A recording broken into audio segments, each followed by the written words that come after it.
Salut à tous, c'est Statman et bienvenue dans cette nouvelle vidéo où nous allons parler du Xiaomi Mi Mix 2S. Comme vous pouvez voir encore une fois dans un nouvel angle de mon nouveau chez moi, celui-ci je l'ai surnommé l'angle promotion canapé. Vous savez pourquoi? Parce que honnêtement, si vous obtenez une quelconque promotion grâce à ce canapé, avec la légende urbaine qui va avec, c'est que vous l'avez vraiment mérité parce que ce canapé il est vraiment hyper médiocre. Je sais pas si c'est parce qu'il est usé ou je ne sais quoi, mais en tout cas voilà, promotion canapé c'est le nom de l'angle. Je vous avais déjà fait en 2018 une petite vidéo de déballage d'une demi-heure concernant ce téléphone et notamment aussi avec des premières impressions. Et aujourd'hui on va en parler sous une forme de vidéo de bilan. Parce que même si ce téléphone a maintenant 2 ans, il est quand même encore assez actuel. Alors déjà pourquoi je l'avais acheté à l'origine? Simplement c'est parce que c'était un téléphone qui avait un design plutôt atypique pour sa sortie en avril 2018 avec cet écran qui est bord à bord. Comme vous pouvez voir, c'était un des premiers avec ce design qui faisait la part belle aux toutes petites bordures. La caméra frontale aussi placée en bordure basse, ça m'avait quand même pas mal intrigué. Et une vitre arrière et un contour qui est fait entièrement en céramique, ce qui est donc bien plus résistant aux rayures que le verre anti-rayures Corning Gorilla qui est à l'avant de ce téléphone. En termes d'utilisation, je l'ai utilisé sur plusieurs phases depuis que je le possède, donc c'est-à-dire plusieurs fois en 2018, en 2019, en 2020. C'est juste qu'avec tous les événements et les choses que j'avais à faire, je n'avais pas pris le temps de faire une vidéo de test. Ce téléphone, je l'avais acheté à Chris de la chaîne Tech Tablet, donc c'était un appareil qui était déjà de seconde main, et qui avait plus ou moins une semaine d'utilisation avant que je le récupère, donc il était vraiment impeccable, il n'y avait pas une rayure dessus, il était parfait. Maintenant, autant que l'arrière et le côté ça va, l'écran, comme j'avais pas eu de protège écran, il y a quelques rayures, on va en parler. Bref, c'était un appareil innovant sur la forme, qui était performant à l'intérieur, mais qu'est-ce qu'il vaut aujourd'hui en fin 2020, début 2021? La réponse courte, c'est qu'il est vraiment encore d'actualité, mais on va prendre le temps durant cette vidéo de détailler point par point pourquoi il vaut encore le coup plus de 2 ans après sa sortie. Allez, c'est parti.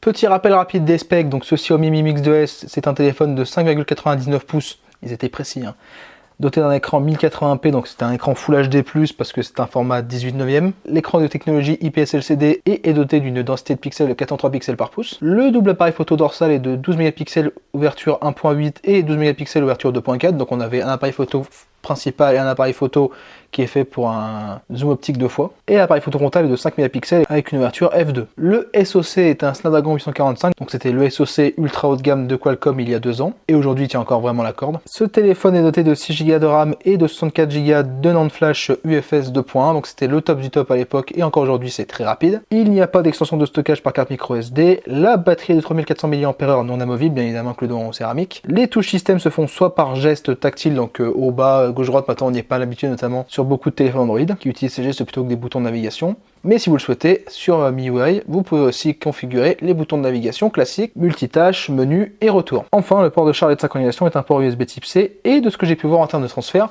je me demande si c'est pas un port USB 3.0, parce que notamment quand j'ai fait les transferts de photos, j'arrivais à atteindre les 50, 60, 70, 80 mégabits seconde. Donc pour une fois, je pense qu'ils avaient mis un port USB 3.0, même si c'est quand même pas souvent. Au niveau du design et de la solidité du téléphone, donc la prise en main de ce téléphone elle est bonne. Les boutons sont facilement accessibles et bien placés sur la droite du téléphone.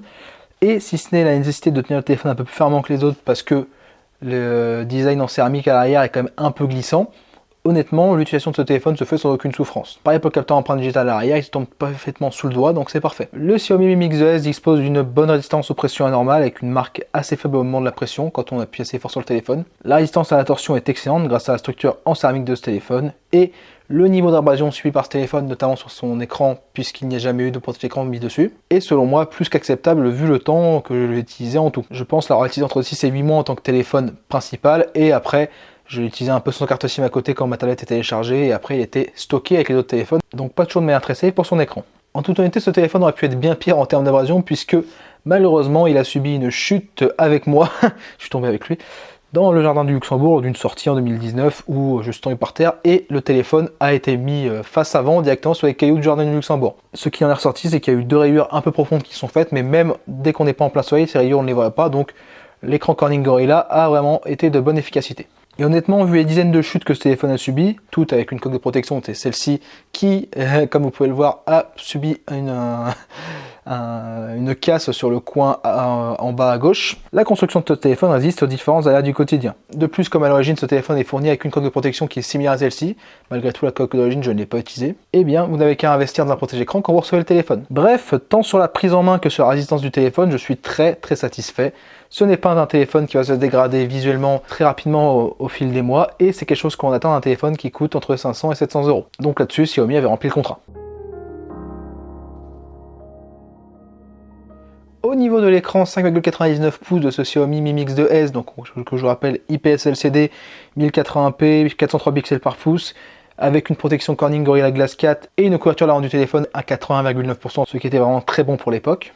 En mode d'affichage par défaut, la colorimétrie semble être plutôt équilibrée et le contraste des couleurs est bon pour un écran IPS. Les amateurs de couleurs qui accrochent l'œil seront ravis à l'usage de ce téléphone, même si ça n'atteint pas du tout les capacités de saturation d'un AMOLED. Il est possible de régler soit avec des paramètres prédéfinis, soit avec une roue de couleur, la colorimétrie de l'écran, ce qui permet à tous les utilisateurs de pouvoir s'y retrouver suivant ses préférences. Les angles de vision sont excellents, la luminosité minimale est de 1,03 lux mesuré avec mon luxmètre, ce qui est parfait pour un usage dans un environnement peu lumineux, donc typiquement le soir avant d'aller au lit, même si c'est pas bien les enfants de faire ça. Et la luminosité maximale est de 541,6 lux, donc c'est vraiment idéal pour un usage en plein soleil. Ce qui est un peu étrange, c'est que la lisibilité est un peu impactée quand on est vraiment en plein soleil avec la luminosité à fond. Ça reste correct, ça reste lisible, et c'est toujours mieux qu'un écran qui n'est pas assez lumineux pour la visibilité en plein soleil. La partie tactile 10 points de l'écran est très réactive, et taper au clavier sur ce téléphone se fait de manière fluide et sans contrainte, que ce soit en mode touche de navigation ou plein écran, ce qui n'est pas le cas de tous les téléphones Xiaomi, notamment certains plus bas de gamme qui avaient subi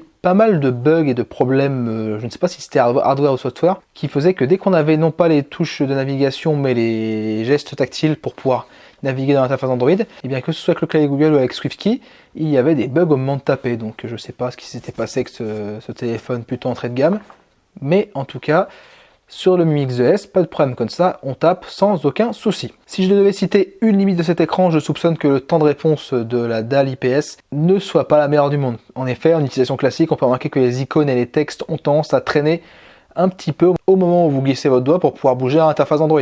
En toute honnêteté, ce n'est pas un point négatif puisque l'œil s'y habitue plutôt bien, mais c'est quelque chose qui est bon à savoir et sur lequel il y aura un petit temps d'adaptation qui se fera en quelques jours.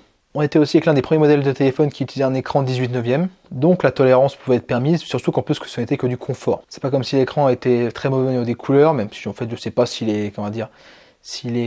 l'acuité des couleurs est bonne ou pas. Pour du visionnage de contenu, c'est tout à fait bon. Et au niveau de la qualité de l'écran et de la fiabilité, même au bout de 2 ans, elle est au rendez-vous, donc je pense qu'on peut affirmer que ce n'est pas vraiment un point négatif, mais plutôt un point d'adaptation. En résumé, l'écran de Xiaomi Mi Mix 2S est plutôt sympathique. Seul le temps de réponse de l'écran est un peu lent, vous l'aurez compris, ce qui nécessitera un petit temps d'adaptation. Mais au bout de quelques jours, on ne remarque plus du tout cette lenteur relative. Au niveau du son sur ce téléphone, le haut-parleur en dessous de l'écran doublé de l'écouteur d'appel qui sert aussi de haut-parleur quand vous l'utilisez en musique ou en visionnage de contenu est de bonne facture. Comme d'habitude, on ne s'attend pas à avoir des basses sur ce genre d'écouteurs et de haut-parleurs, il n'y en a pas vraiment. Mais la puissance et la qualité est tout à fait satisfaisante. Il est tout à fait possible d'écouter de la musique dans son bureau si on n'a pas d'enceinte ou de barre de son à proximité. Ou regarder ses vidéos YouTube préférées, Statman & Co, en toute détente.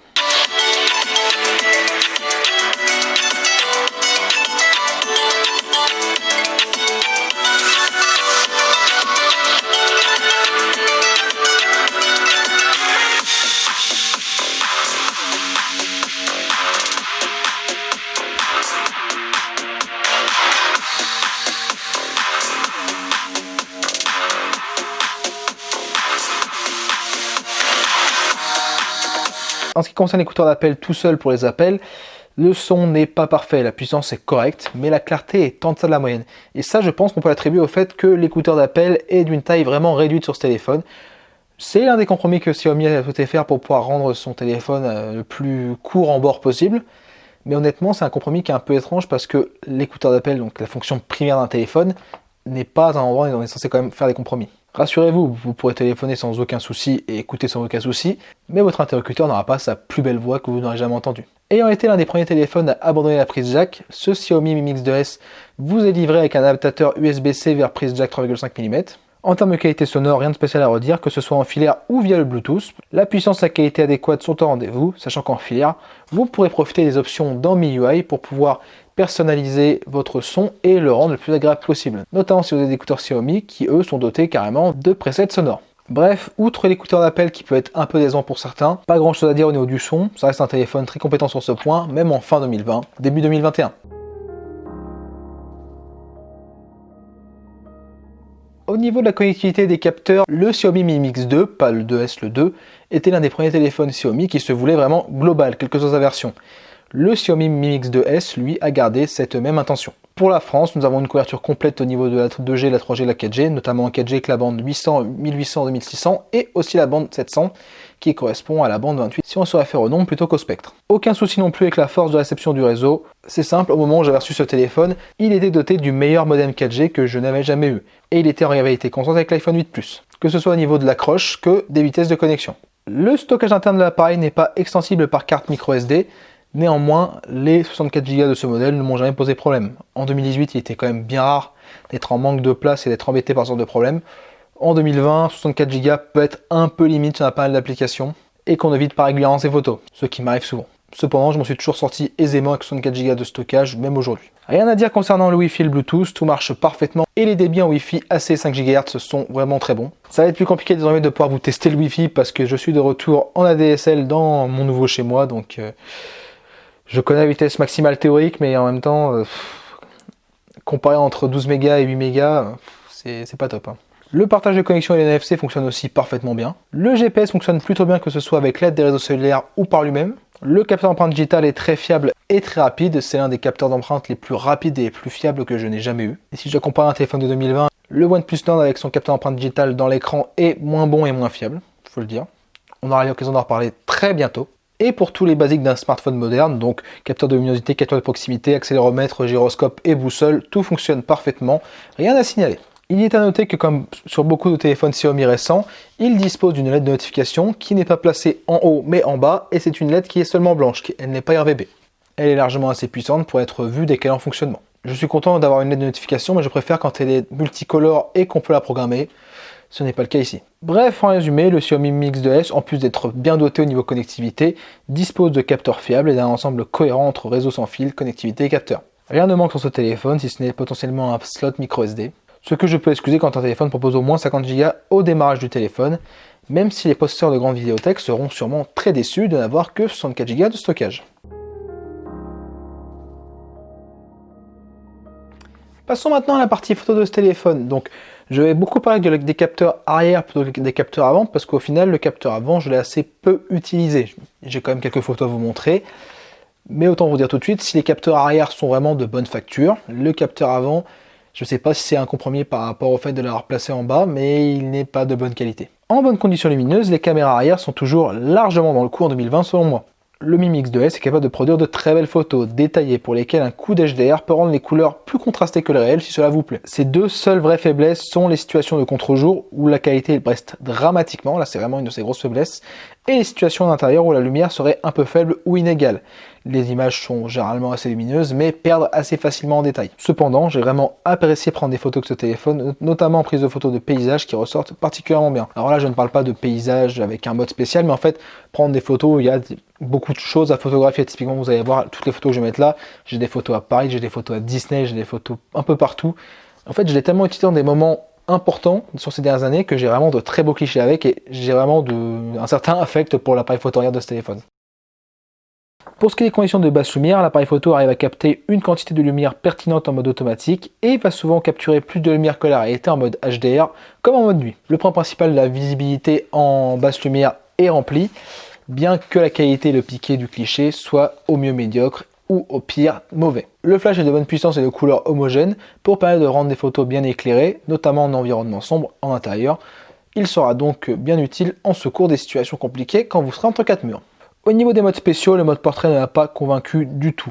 Il ajoute une sorte de bokeh artificiel autour de la photo. Je préfère les photos sans flou d'arrière-plan, sans aucune hésitation. Pour avoir pris certaines, notamment avec un chat qui est venu chercher de la nourriture devant mon ancien chez moi, j'avais pris une photo en mode portrait, une photo sans mode portrait. Je préfère largement celle qui est en mode automatique. Le mode intelligence artificielle reconnaît plutôt bien les éléments qu'il a en face de lui, donc que ce soit un humain, un animal ou une voiture notamment. Mais ce qu'il fait souvent, c'est juste de sursaturer l'image, donc c'est un mode qui, à mes yeux, n'est pas très utile. J'ai déjà l'HDR pour ça, qui dénature déjà bien assez les photos, même si ça leur donne plus de peps. Le mode panorama est très décevant, car ce ne sont pas des panoramas, mais des photos en forme de boomerang que vous prenez. Je vous laisse en juger par les quelques photos qui sont devant vos yeux. Pour le reste, je n'ai pas utilisé les autres modes, n'en ayant pas eu l'utilité. Pour ce qui est de l'appli photo, vous reconnaîtrez l'inspiration, j'ai pas besoin d'en dire beaucoup plus. On est clairement sur une copie de l'application photo d'Apple. Le point sympa au niveau des contrôles, c'est qu'il y a une simplification au niveau du format de la photo et du retardateur, ce qui est plutôt sympathique quand on en a besoin.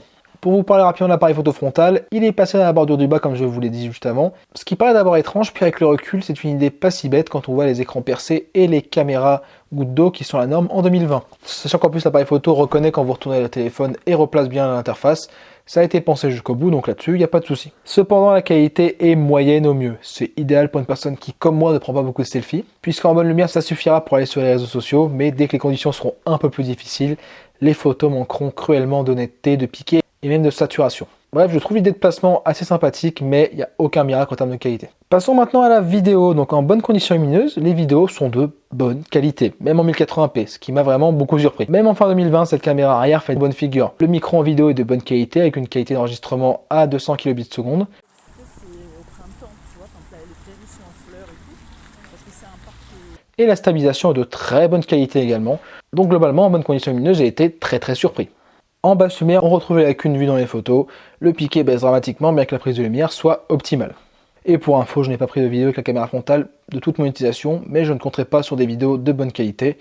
Globalement, je pense que même le capteur en termes de matériel est médiocre à l'avant. Bref, en résumé, après avoir regardé, traversé, revécu et remémoré les souvenirs de près de 1500 photos prises avec ce téléphone, je me rends compte à quel point son capteur frontal était médiocre, mais à quel point son capteur arrière était sous-estimé, puisqu'il était vraiment très bon. J'ai pris de très belles photos et vidéos avec ce téléphone, et encore aujourd'hui, la caméra arrière ferait belle figure face à des téléphones à 400-500 €. Pour tout amateur de photographie en plein jour, ce téléphone peut encore faire votre bonheur, tant la photo, la vidéo et la capture de son sont qualitatifs avec les capteurs arrière. Cependant, je resterai souvent en mode automatique, puisque les modes spéciaux n'apportent pas de valeur ajoutée, si ce n'est le HDR pour le contraste.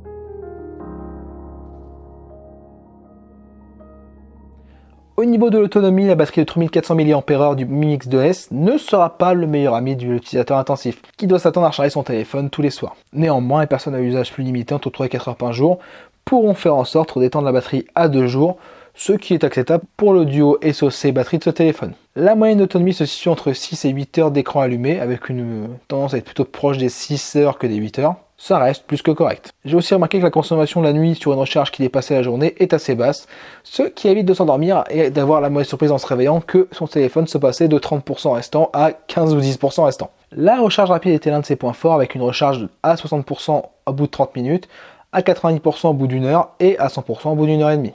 En comparaison, un OnePlus Nord avec son chargeur dédié se recharge en 50 minutes. Donc voilà, en résumé, au niveau de l'autonomie, ce téléphone est tout à fait correct. Vous n'aurez généralement pas de souci à atteindre la journée d'autonomie. Il n'y a que si vous êtes sur une journée vraiment très intensive, vous aurez peut-être besoin d'avoir une batterie externe dans votre sac à dos. Mais pour tout utilisateur plutôt modéré, ou voire qui joue un peu sur son téléphone, la journée est parfaitement atteignable.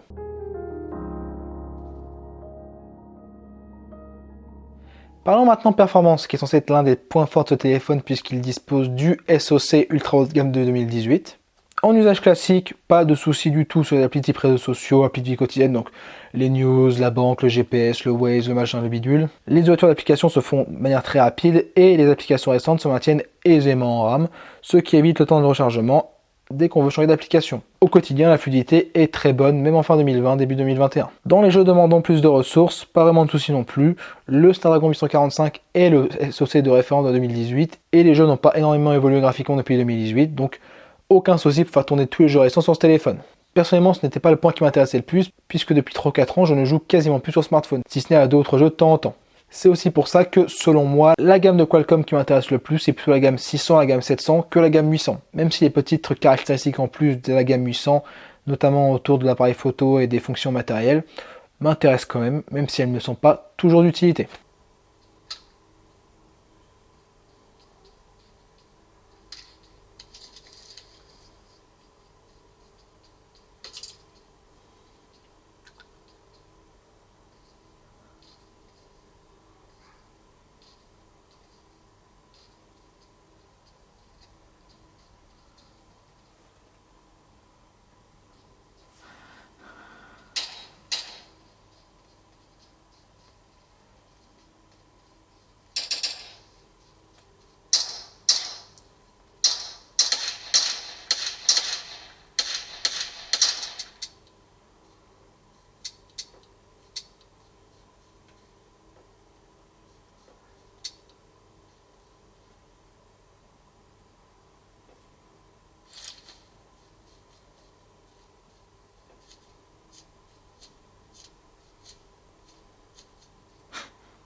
Depuis tout à l'heure, on a parlé beaucoup de matériel, parlons maintenant du logiciel de ce téléphone. Ce téléphone tourne en fin 2020 sur Android 10 avec la mise à jour de sécurité de juillet 2020. Donc ce téléphone a été récemment mis à jour au niveau de la sécurité et relativement récemment au niveau de la version Android.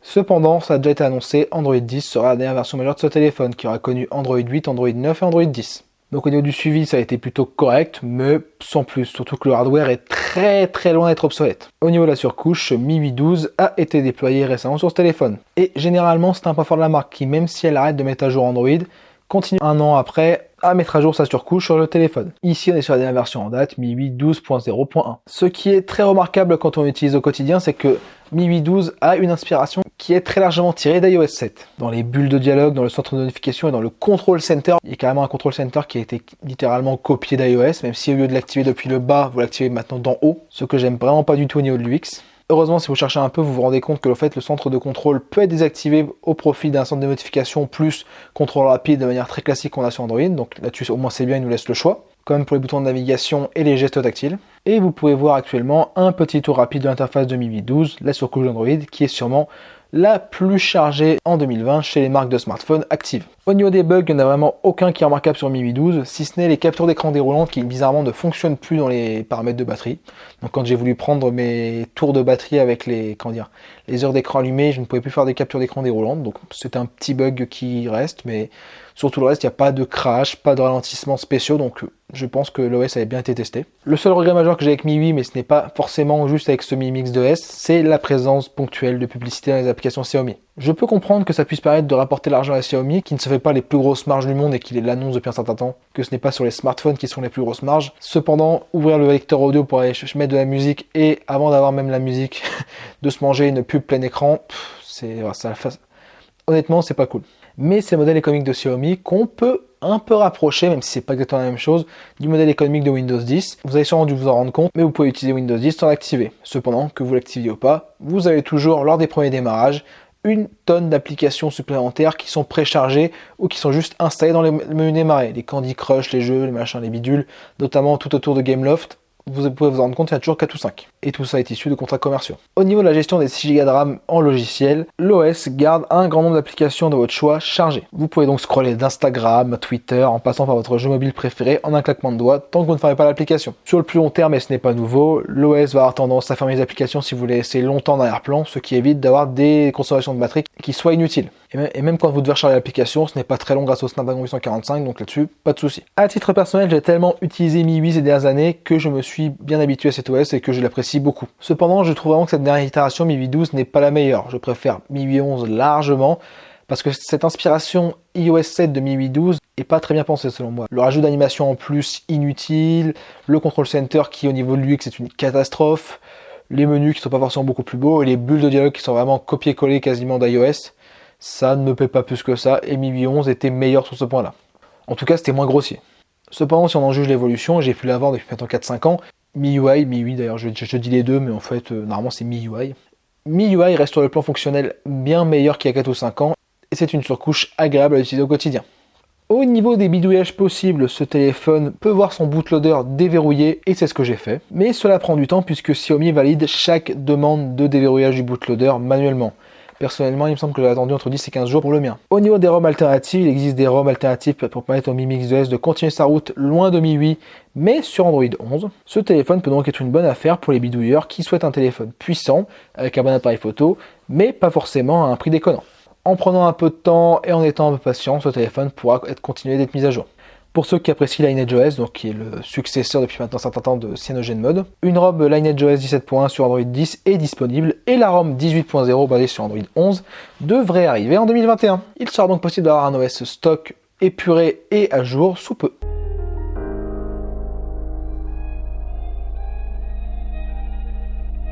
Si je fais un bilan sur toute mon utilisation de ce téléphone depuis maintenant 2 ans de manière ponctuelle, si j'avais particulièrement flashé sur son design atypique dans un premier temps, le Mi Mix 2S, membre d'une gamme qui a toujours tenté des designs atypiques, on repensera au Mi Mix 3 qui avait tenté de faire revivre le téléphone à clapet en cachant la caméra frontale sous l'écran et quand on slidait on avait accès à cette caméra frontale. On peut se dire que c'était un peu une idée précurseur des caméras pop-up. Et bien ce Mi Mix 3 était quand même un concept raté parce que on s'est rendu compte à l'usage, pour les testeurs. Ce n'est pas mon cas puisque j'en ai pas eu. Puisqu'on s'est rendu compte que l'espacement entre les deux parties du téléphone, donc caméra frontale et écran, causait un point de faiblesse pour la solidité globale du téléphone. Et s'il est sympathique d'avoir un téléphone qui est innovant, sympathique, atypique, c'est quand même mieux selon moi d'avoir un téléphone qui au bout de 6 ou 12 mois soit encore fonctionnel et n'ait pas des points de faiblesse de partout. Typiquement, je pense que certains devaient être très contents d'avoir un iPhone 6 au début, mais quand au bout d'un an ils se rendaient compte que leur iPhone 6 pliait puisqu'ils le plaçaient dans leur poche arrière, ils devaient pas être très heureux. Globalement, c'est un téléphone réussi qui ne dispose pas de défauts flagrants, mais seulement de petits défauts et de compromis. Même le placement de la caméra frontale n'était pas si mal pensé. Cela évite dans un sens une caméra goutte d'eau ou une caméra avec un trou dans l'écran, ou une caméra hole punch comme on dit, au prix d'une seule bordure qui reste relativement réduite. Si elle n'avait pas été de qualité aussi médiocre, ça aurait été encore mieux. Dans un sens, les compromis sont liés au concept de ce téléphone qui voulait oser les choses sur le plan du design. La caméra placée bizarrement, l'écouteur d'appel tout petit qui est donc un peu moins bon au niveau de la clarté du son, pas de prise jack, et d'ailleurs on peut y reprocher ce compromis. Moi qui alterne entre mon casque Bluetooth et des écouteurs filaires suivant mes utilisations, je me suis retrouvé frustré à plusieurs reprises à ne pas pouvoir utiliser ce téléphone avec mes écouteurs. Mais en regardant avec le spectre de fin 2020, début 2021, on se rend compte qu'en fait il n'y a quasiment plus aucun téléphone qui dispose d'une prise jack aujourd'hui. Notamment dès qu'on est passé 200-300 €, il y en a même quasiment plus je pense. Donc quitte à le prendre à la rigolade, je pense qu'on peut dire que sur ce point-là, ce téléphone était un précurseur. Il était en avance sur son temps. Si en fin 2020, ce téléphone était vendu comme un ancien flagship, un peu à la manière d'Apple, qui inconsciemment couvre maintenant un grand spectre de gamme de téléphones en gardant des anciens modèles en vente, ça ne me choquerait pas. Mais encore une fois, on se heurte à une limite perpétuelle qu'aucune marque, même celle que j'apprécie, ne veut dépasser, c'est le support logiciel. Il n'y a vraiment qu'Apple qui garde ses téléphones à jour plus de 2 ou 3 ans. Sans un OS mis à jour, un téléphone, même puissant, excellent, est un téléphone à risque sur le moyen terme. Et je continuerai de m'exprimer à tort et à travers sur ce sujet tant que ça restera une réalité. Car aujourd'hui, comparé il y a 5 ou 6 ans, on peut très facilement garder son téléphone plus de 2 ou 3 ans en termes de performance. Même un téléphone de 2016, comme je vous l'ai prouvé avec le Asus Zenfone 3, est encore très pertinent au niveau des performances en 2020. Il n'y a que le manque de suivi logiciel qui va nous pousser généralement à l'upgrade, si ce n'est aussi la curiosité humaine. Un flagship de 2016, par exemple, avec un Snapdragon 820, serait encore très largement suffisant pour un très grand nombre d'utilisateurs. Et puisque maintenant on a une différenciation entre mise à jour de sécurité d'Android et mise à jour d'Android, juste garder les mises à jour de sécurité, et par exemple je ne sais pas rester sur Android 10, mais je vais te dire, on pousse les mises à jour de sécurité plus loin. Mais non, même ça, on ne le fait pas. Donc, outre les compromis dont j'ai parlé avant, du point de vue matériel, c'est vraiment ce manque logiciel qui, comme d'habitude, est très frustrant. Je pense qu'un jour, je ferai une vidéo là-dessus où je m'exprimerai pleinement sur le sujet, je donnerai mon avis et même des perspectives et des idées, parce que c'est quelque chose qui me frustre au quotidien. Et pour donner une conclusion un peu plus positive, je pense cependant que je peux conseiller ce téléphone, même en fin 2020, début 2021, à un type d'utilisateur en particulier, toute personne qui s'y connaît un petit peu en home custom et qui saurait apprécier un téléphone rapide, avec un bon capteur à photo arrière. Pour ce public, ce Mi Mix 2S semble être un outsider appréciable à haute valeur sur le marché de l'occasion. C'est d'ailleurs là qu'il va finir après cette vidéo, puisque je vais m'en séparer pour pouvoir continuer à acquérir de nouveaux matériels, téléphones, électroniques, ordinateurs et informatiques pour cette chaîne. J'ai énormément apprécié l'utiliser comme téléphone principal et j'espère qu'il ravira une nouvelle personne pour 2021 et les années futures. Donc voilà pour cette vidéo de bilan sur le Xiaomi Mi Mix 2S. J'espère qu'elle vous aura plu. Alors comme vous pouvez voir, j'ai tenté un style un peu plus différent cette fois-ci. J'avais mon script complet à côté de moi et j'hésitais pas à mettre mes yeux dessus quand j'avais besoin pour essayer de faire des phrases un peu plus pertinentes, un peu plus cohérentes, d'avoir moins de coupes dans mon discours. Et vous avez vu que tout le long de cette vidéo, j'ai agrémenté ça de b-rolls. Quitte à parler de compromis, n'hésitez pas à me dire en commentaire si c'est quelque chose que vous appréciez. Donc typiquement, me voir un peu plus lire mes notes, mais avoir des phrases un peu plus complètes et cohérentes. Comme d'habitude, si cette vidéo vous a plu, vous n'hésitez pas à lâcher le like, ça m'aide toujours.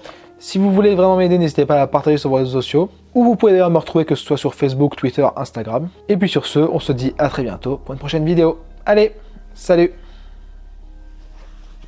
Toi aussi dis salut.